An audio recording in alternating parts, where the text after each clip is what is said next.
말씀은 여호수아 2장의 말씀입니다.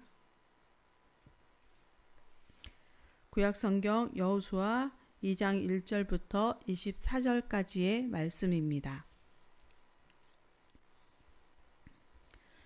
여호수아 2장 1절에서 24절까지의 말씀을 저와 한 절씩 교독하겠습니다. 눈의 아들 여호수아가 시딤에서 두 사람을 정탐꾼으로 보내며 이르되 가서 그 땅과 여리고를 엿보라 하매 그들이 가서 라합이라 하는 기생의 집에 들어가 거기서 유숙하더니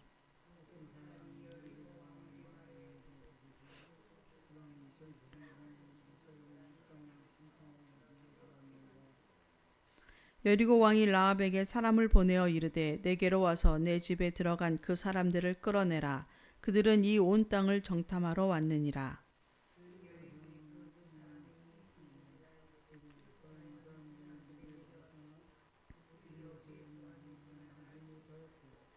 그 사람들이 어두워 성문을 닫을 때쯤 되어 나갔으니 어디로 갔는지 내가 알지 못하나 급히 따라가라. 그리하면 그들을 따라 잡으리라 하였으나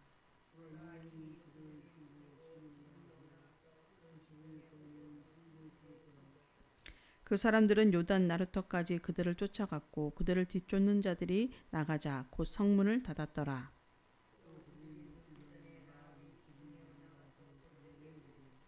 말하되 여호와께서 이 땅을 너희에게 주신 줄을 내가 아노라.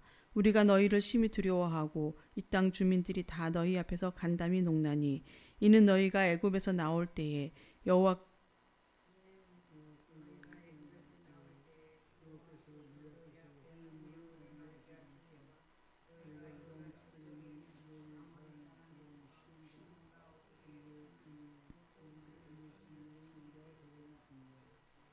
우리가 듣자 곧 마음이 녹았고 너희로 말미암아 사람이 정신을 잃었나니 너희의 하나님 여호와는 위로는 하늘에서도 아래로는 땅에서도 하나님이시니라.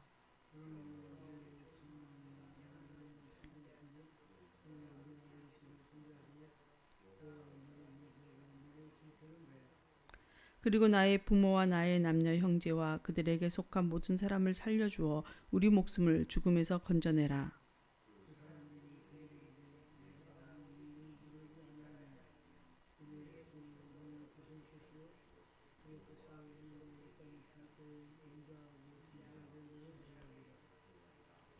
라합이 그들을 창문에서 줄로 달아내리니 그의 집이 성벽 위에 있으므로 그가 성벽 위에 거주하였음이라.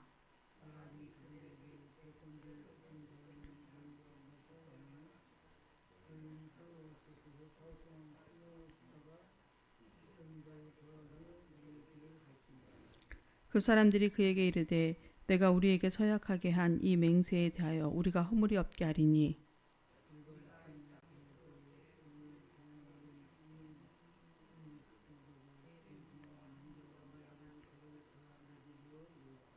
누구든지 내 집 문을 나가서 거리로 가면 그의 피가 그의 머리로 돌아갈 것이요 우리는 허물이 없으리라.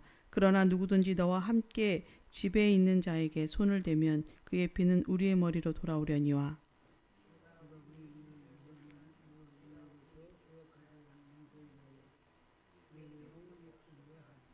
라합이 이르되 너희의 말대로 할 것이라 하고 그들을 보내어 가게 하고 붉은 줄을 창문에 매니라.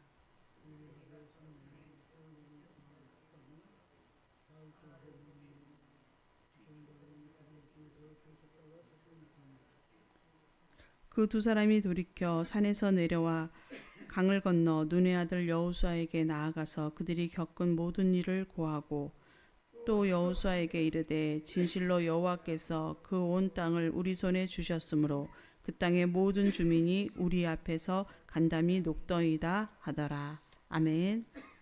할렐루야. 오늘도 말씀 앞에 서신 우리 모든 성도님들의 삶 속에 우리 크신 주님의 은혜와 사랑이 가득하시기를 소망합니다. 오늘 우리가 읽어 나가야 할 성경 말씀은 신명기 33장에서 34장까지의 말씀과 여호수아 1장에서 2장까지의 말씀입니다. 그리고 오늘 살펴볼 말씀은 여호수아 2장의 말씀입니다. 여호수아 2장은 하나님께서 가나안 정복을 준비하시는 과정 속에서 한 이방 여인 라합을 믿음의 사람으로 부르시고 구원의 백성으로 삼으시는 은혜의 역사를 보여주는 장이라고 볼 수 있습니다. 라합은 원래 이스라엘 백성과 아무 관계가 없는 여리고 사람이고 기생이었습니다.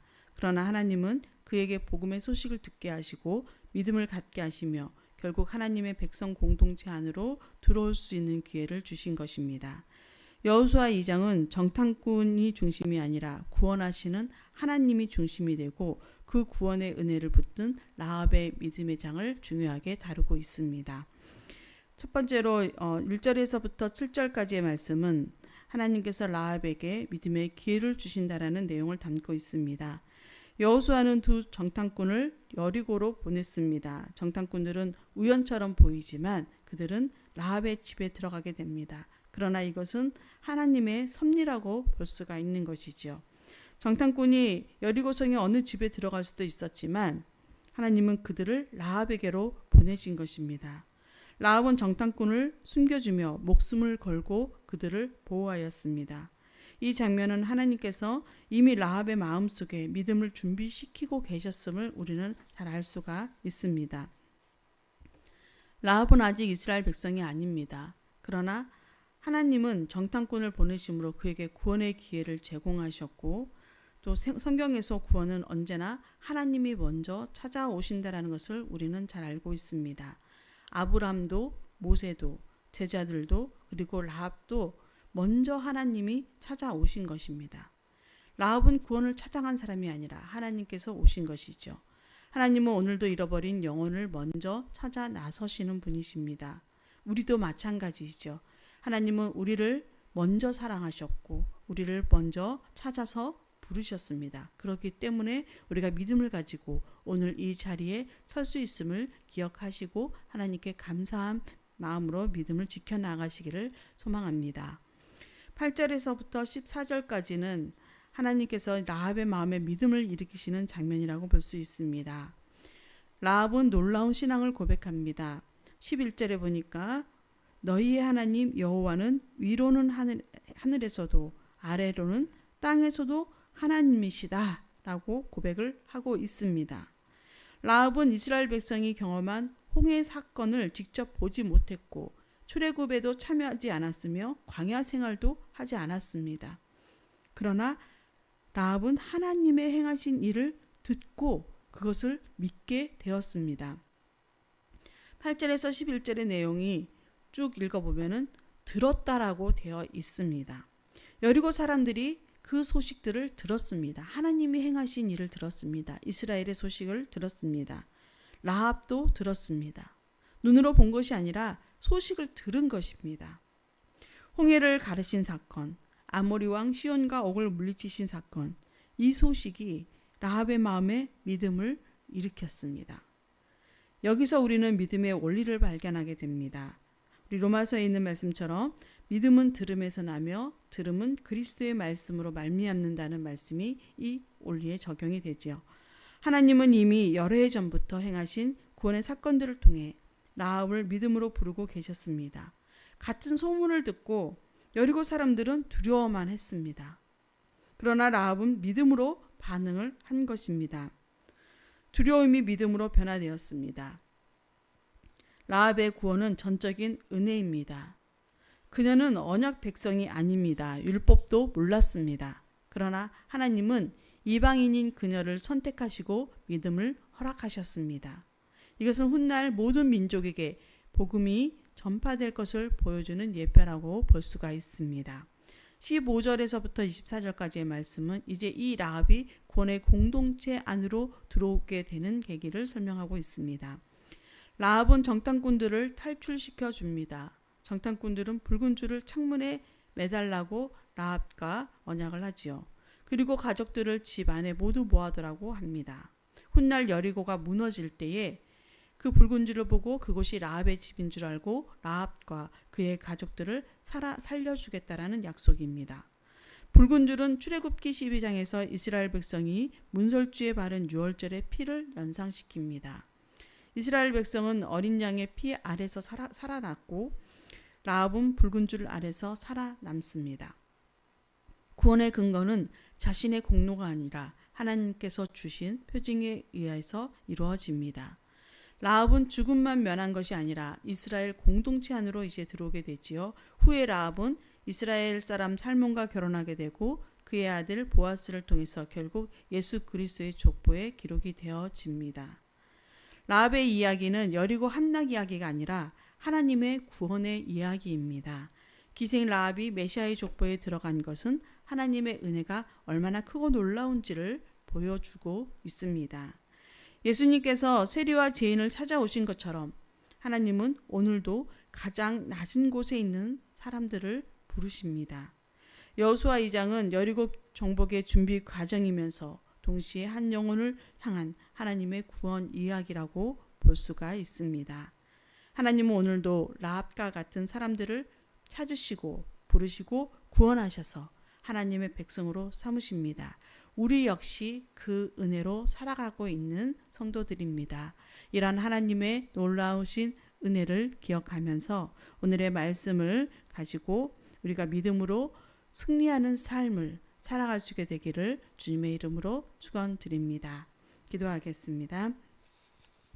사랑과 은혜가 풍성하신 하나님 감사합니다. 오늘 여호수아 2장의 말씀을 통해 라합을 찾아오시고 구원하시는 하나님의 놀라운 은혜를 바라보게 하시니 감사드립니다. 죄와 허물 가운데 있던 라합을 포기하지 않으시고 정탐꾼을 보내시고 믿음을 주시어서 마침내 구원의 백성으로 삼으시는 하나님의 은혜를 생각하면서 오늘 그 은혜가 저희에게도 이루어졌음을 고백합니다. 죽을 수밖에 없는 죄악에 빠져 살던 저희들을 주님께서 먼저 찾아오시고 부르시고 하나님의 백성 삼아주시며 주님의 공동체, 교회 공동체 안으로 저희들을 불러 세워주심을 감사드립니다.